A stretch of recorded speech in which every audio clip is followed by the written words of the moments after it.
Sir, let's dive straight into the questionnaire. साहब 81, 82 में law किया आपने और 83 में 83 में तो आप रिस्टोरेशन ऑफ डेमोक्रेटिक मूवमेंट जो थी जी, उसी साल मैंने यहाँ से तालीम मुकम्मल करके तो फैसलाबाद में वो जिसे कहते हैं पहले अप्रेंटिसशिप शुरू होती है ना पहले जी जी, तो उसी दौरान MRD की मूवमेंट जो है ये बड़ी ज़ोरों पे थी जी जी, और इसमें बार्स का बड़ा रोल था। बिल्कुल।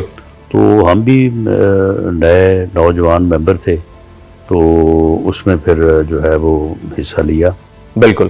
तो और 83 में सर फिर पहली बार अरेस्ट हुए। पहली बार फिर वो ये मेरा ख्याल है सितंबर अक्टूबर की बात है जी।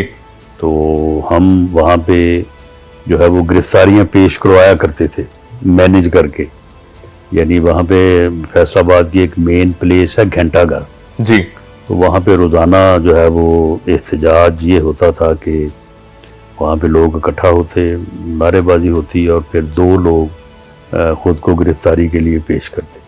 तो वो सारा फिर मैनेज हम कर रहे थे जी। तो एक दिन जिन लोगों को गिरफ्तारी के लिए भेजा तो उन्होंने बता दिया कि हम कहाँ से आए हैं तो अगले दिन फिर हमें जो है उन्होंने फौरी तौर पे अरेस्ट कर लिया। ये कहना गलत नहीं होगा राज साहब कि आपने जेल में ही पीपल्स पार्टी ज्वाइन कर ली थी, वैसे तो टिकट 90s में मिली। देखें उसमें ये है कि पीपल्स पार्टी क्योंकि उस वक्त MRD की मूवमेंट में वोकला थे और पीपल्स पार्टी थी जी। तो जब गिरफ्तार हुए उस वक्त नजरबंद किया करते थे जी, यानी कोई ये पेशी वगैरह नहीं होती थी, बस आपको जेल में भेज दिया तो बस फिर आप वही हैं जी।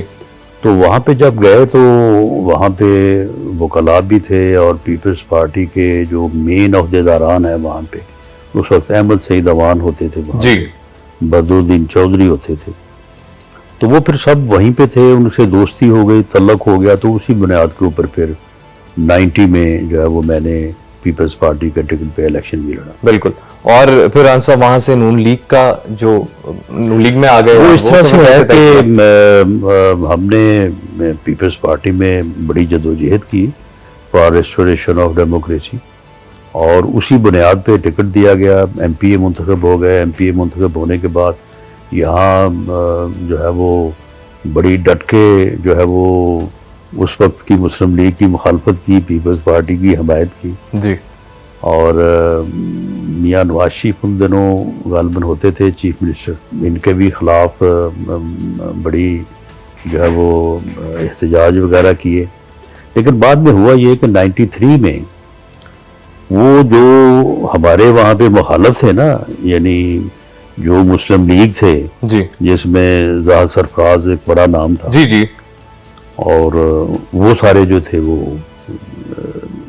आ गए पीपल्स पार्टी में जी। तो फिर हमारे लिए वहाँ पे गुंजाइश ना रही। गुंजाइश से मुराद ये है मिक्स एंड मैच हो गया कि जिन लोगों के साथ हमारा ज़ाती तौर पे वहाँ पे इख्तलाफ था, क्योंकि सियासत में जो है वो जो लोकल पॉलिटिक्स है ना उससे आप बाहर नहीं जा सकते। तो लोकली जिन लोगों के साथ हमारा जो है वो झगड़ा था तो वो जब इधर हमारी तरफ आ गए तो हमारी उनसे फिर लड़ाई हुई, बनी नहीं।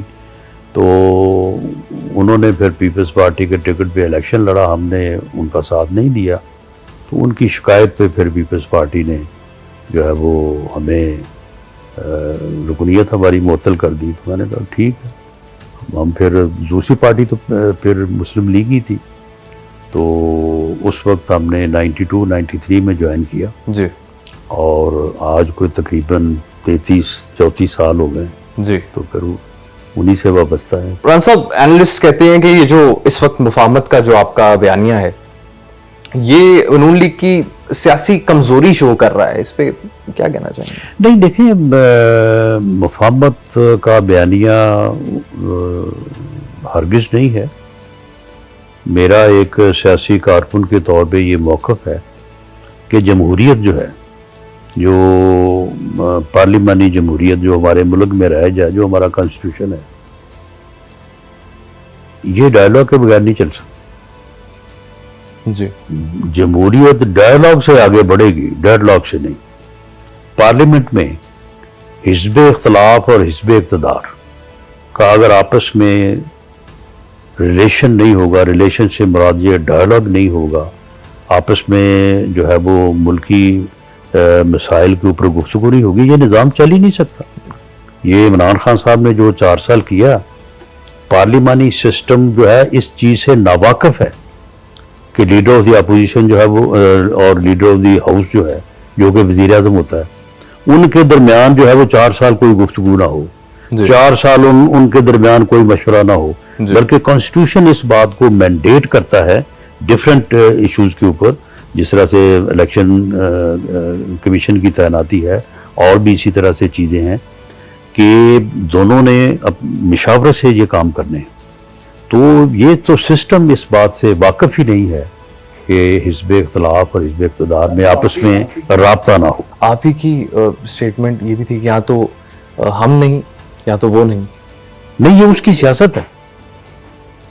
یعنی یہ جو ڈائلاگ کی بات ہے، جب عمران خان صاحب وزیر اعظم تھے تو میری پارٹی، میری لیڈرشپ کا کبھی بھی یہ موقف نہیں رہا کہ ہم ڈائلاگ میں جو ہے وہ نہیں جائیں گے، بلکہ جو پہلی سپیچ تھی اپنا as leader of the opposition میاں شہباز شریف صاحب کی، انہوں نے انہیں آفر کیا تھا کہ ٹھیک ہے جی، ہمارے ساتھ بڑی زیادتی ہوئی ہے اور ہمارا یہ موقف دعویٰ ہے کہ ہمیں ہرایا گیا ہے وہ RTS بٹھا کے، لیکن اب آپ وزیر اعظم بن گئے ہیں، لہذا ہم آپ کے ساتھ بیٹھنے کو تیار ہیں، آپ کے ساتھ ڈائلاگ کرنے کو تیار ہیں، چارٹر آف اکانومی کرنے کو تیار ہیں، چارٹر آف ڈیموکریسی امپروو کرنے کو تیار ہیں۔ یہ پہلی سپیچ تھی میاں شہباز شریف کی، اور بلکہ بلاول نے بھی یہ کہا کہ آپ قدم بڑھائیں، ہم آپ کے ساتھ ہیں۔ لیکن عمران خان صاحب نے کہا، اس نے کہا کہ ایسی تیسی میں تو آپ کو چھوڑوں گا نہیں، میں نے تو آپ کو جیلوں میں ڈالنا ہے۔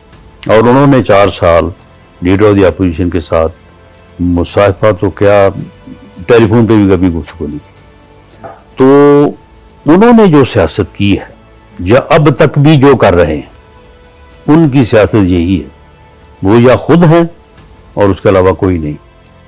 ان کی جماعت میں بھی وہ خود ہیں اور کوئی نہیں ہے، سیاست میں بھی وہ خود کو تسلیم کرتے ہیں، اس کے علاوہ کسی کو تسلیم نہیں کرتے۔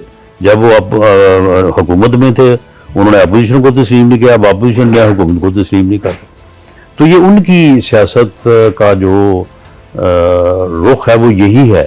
رانا صاحب، یہ ویکنس کی بات میں نے اس لیے کی کہ کہا بھی یہی جا رہا ہے، میں نے آپ کو جیسے کہا کہ اینالسٹ کہہ رہے ہیں کہ یہ ویکنس شو کر رہی ہے، اس لیے کہ پہلے نون لیگ کو اس کے ووٹ کا بھرم تھا، آج سپورٹ سسٹم وہ ہے۔